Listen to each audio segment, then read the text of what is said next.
Gago ka, wala akong round 2 na sulat, pero marami akong papel na dala, gago. Ganyan kababoy si Undo, naninira ng mundo, ha? Putang ina. Hindi ko pa rin malilimutan yung mga ngiti mo habang tumatae. Putang ina mo, ha? Marami pa yan. Kung normal kang tao, tatai ka ng solo. Hindi mo ipapakita sa ibang tao, di ba? Hindi natin may tatanggi na isa si Jonas sa pinakamahusay na joker ngayon sa liga ng flip top. At siguro marami rin sa inyo ang sasang-ayon patungkol dito. Solid to magpasaya ng mga nanonood, mapa-live man yan o online. At hindi lang to basta nagpapatawa dahil kaya nito makipagdikdikan o di kaya naman ay mambodybag gamit yung sunod-sunod niyang komedyang linya. At ayan nga ang nakapaloob sa content natin ngayon, ang mga jokes after jokes na linya ni Jonas. Pero bago natin umpisahan, kung interesado ka sa mga ganitong usapan, especially sa rap battle topic, ay iniimbitahan kita na mag-subscribe sa ating YouTube channel. Marami pa tayong interesting content na paparating, kaya make sure na nakaklik ang notification bell button para maging updated. Sa tingin ko, nakita na ni Jonas yung perpektong estilo na babagay para sa kanya. At ayan nga yung pagiging joker o komedyanting MC. Kita naman natin na komportable siyang gamitin ito sa entablado. Grabe to kapag nakuha na niya yung momentum sa laro. Kaya niyang pagmukaing mahina yung kalaban niya gamit yung magkakasunod niyang pagpapatawa. Kung merong bar after bar, yung sa kanya naman ay joke after joke. Yung tipong hindi pa nakaka-get over yung mga nanonood sa binitawan niyang joke, tapos meron na agad kasunod. Niyaya na to dati ni Apok mag-gym, kaso nga lang to, sablay. Habang nagbubuhat siya ng dumbbell, may burger siya sa kamay. Sinubukan na rin niyang mag-jogging. Hindi rin nakatagal. Puta, bigla-biglang humihinto pag nakakakita ng inasal. Di ba nagsumba ka na rin?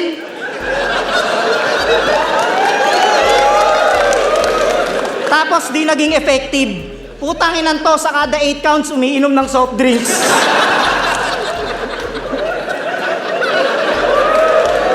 Pag eto naging mandurukot sa baklaran, matindi to. Magugulat ka na lang bigla, wala na yung kidney mo.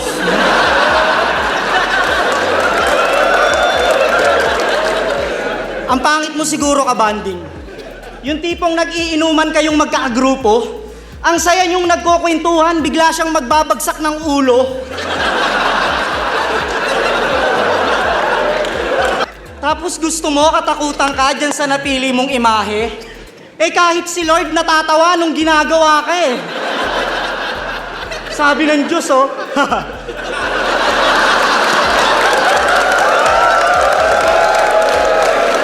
Tapos ko na si Paulo. Dagdagan ko lang ng tiyan. Sa tiyan pa ulit. Wag na sa puwet. Unang lapag nito sa Maynila, inabot ng katakot-takot mga pare. Sumakay ng taxi nung sinisingil, binabayad niya kalapate.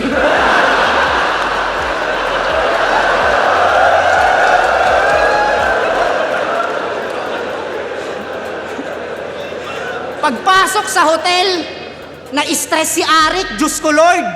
Nasa lobby ka pa lang daw, puta naguhubad ka na ng short.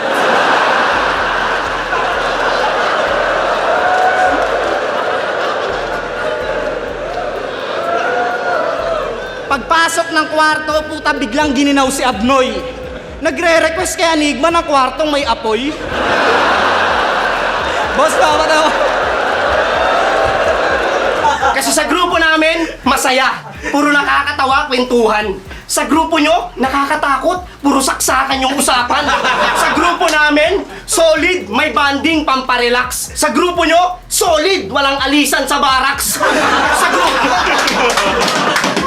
Sa grupo namin, puro freestyler. Paikot banat para enjoy. Sa grupo nila, puro user. Pinapaikot nyo yung foil. Kaya boss, pasensya ka na kung ako'y masyadong mahangin. Kasi bukod sa bayag mo, wala na akong ibang nakitang nakakabilib sa pricing.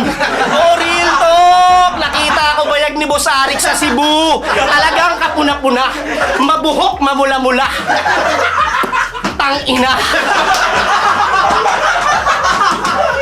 Gaya ng sinabi ko kanina, kaya nito makipagsabayan o mangbaon ng kalaban gamit yung mga pangdiinan niyang jokes. Hindi na niya kailangan pantayan o higitan yung teknikal o solidong bara ng kaharap niyang MC. Basta alam niya sa sarili niya na epektibo yung estilo niya at ipapakita niya to sa atin. Nag-send siya sa akin dati nang kuyukot niyang may sabit-sabit na tae. Eto, yan, yan.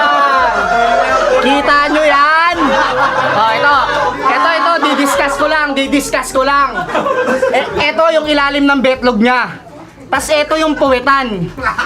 May dilaw-dilaw, oh. Ano yan, Super Saiyan? Putang ina, kababuyan! Gago ka, wala akong round 2 na sulat, pero marami akong papel na dala, gago. Yan, yung mga trip ng idol nyo si Lipcram. Sa puso, nakakadurog. May homeboy yan, si Tipak. Kilala nyo si Tipak? Sobrang balasubas, inututan niya, natutulog. Putang ina, ayan o, ha?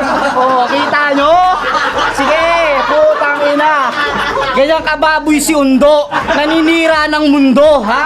Putang ina. Yan yung mga trip ng idol nyo, ha? Na sobrang malagim. Meron pa dati, tinawagan niya si Jong La Chica, pinakita niya yung bayag niyang maitim. Eto na! Charay! Oh, diba? Kita niyo yan! Oh! Ito, discuss ko lang. Ito si Jong La Chica, baka malito kayo! Hindi ko pa rin malilimutan yung mga ngiti mo habang tumatae. Putang ina mo, ayan, ha? Marami pa yan! Miss na miss ko na yan. Putang ina. Grabe, oh, di ba? Kung fan ka ng flip top, di mo idolin yung mga ganito, di ba? Kasi ano yan eh, parang bad influence yan eh. Di ba? Tatay ka, kung normal kang tao, tatay ka ng solo. Hindi mo ipapakita sa ibang tao, di ba?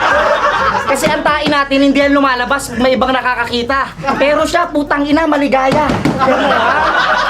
Bago tayo magpatuloy, isang mabilisang patalastas muna. Iniimbitahan kita na i-like at follow ang ating Facebook page. Marami tayong sorpresa, giveaway at bonus dyan. Check mo lang yung mga video upload sa page para sa kumpletong detalye. Kasi tang inang mukha yan, halatang suki ng kantsawan. Siguro nung ginagawa ka ng Diyos, pakyawan.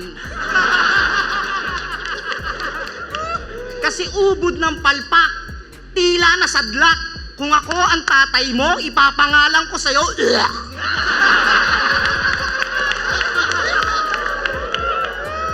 Puta! Payag ka nun, pinangalanan ka ng suka? Hoy! Ano ka nga rito?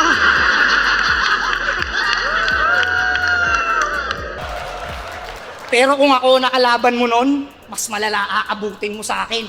Sa backstage pa lang, sasapakin na kita habang kumakain.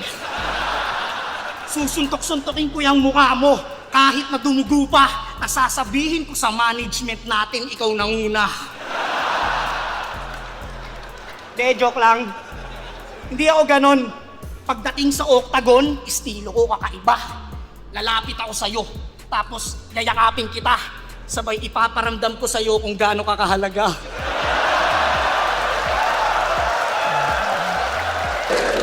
Alam mo kung bakit walang pumapatol sa'yo, Abno? Pag nanligaw ka, bulaklak dalhin mo, wag bungo.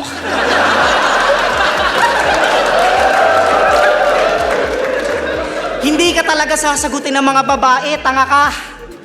Nagyayaya ng stroll tapos karo yung dala. Tara. One time sinubukan na itong kumuha ng pokpok sa Cubao. Sabi niya sa babae, "Miss, pwede ka ba?" Sabi ng babae, "Boss, pas kami sa kalabaw."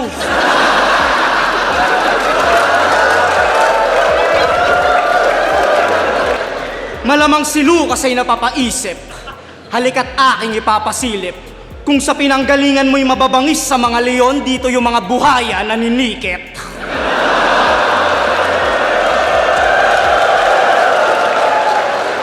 Di ba't may mga kaibigan kang duwende? Meron din kami dito, tol. Ang malupit nasa TV, tas tropa ni Tanggol. Kaya kung hawak mo ang kagubatan ay wala akong pake. Ipapaalam ko lang sa'yo, pre, na walang engka-engkanto sa taong natatae! Yung mga ganitong MC na katulad ni Jonas, hindi na mahalaga yung panalo para sa kanila eh. Bonus na lang yun kumbaga dahil yung makita lang yan na napasaya niya yung mga nanonood, dun pa lang panalo na siya. Sa madaling salita, hindi na kompetisyon yung pagsalang niya sa battle, kundi ambag na sa eksena at pagbuo niya sa sarili niyang legasiya. Ipapaalala ko muna sa'yo kung gaano kasakit yung ginawang pagtalo sa'yo ni Zakilep. Diba ganito yon? Ang kulit. Sasabunin ko tong pusi na to. Laktasin.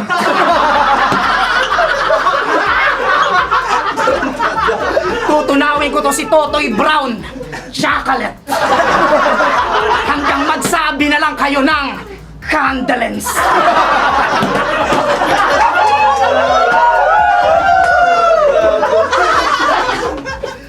Hihiwain ko tong malansa gamit swordfish. Manloloko ng asawa, Paulo Conte. Inangasan ako ng motor nito. Puta, ang tindi. Umarada sa harap ko, Enwa 160. Pero may PCX talaga siya. One time, sinubukan ko manghiram. Puta yung manibela, oh. Puro pakanan. Grabe yung bulok ng PCX mo. Sobrang malala. Alam nyo yung panggilid niya? Hayop nasa gitna. Tapos yung busina raw ni Nikki, sigaw. Aba, nakakahiya naman sa signal light mo. Paa.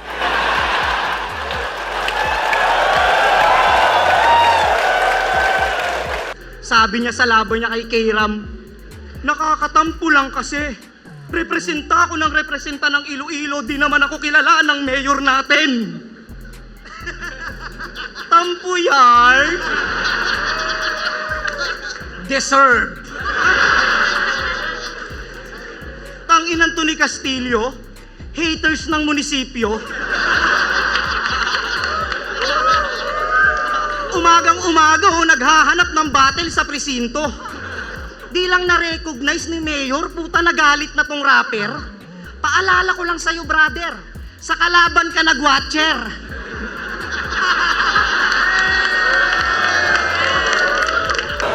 Buhat na buhat ah! Pag sa akin, komedya lang. Pag sa kanya, armado na mga solidong left field na lyricism.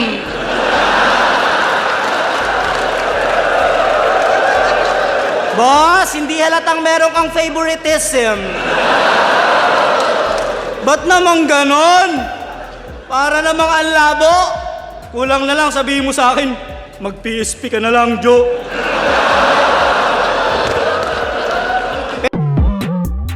At ayan niya ang mga jokes after jokes na linya ni Jonas. Sa tuwing nasasama sa content ko itong si Jonas, sobrang naaaliw ako habang ginagawa ko yung video. Dahil nakaka-entertain siya every battle. At sana ganun din kayo habang pinapanood yung mga content at mga battles ng kuya nating si Jojo. At hanggang dito na lang muna yung video natin mga tol. Salamat sa panonood at kita-kits ulit sa susunod na upload. Peace out!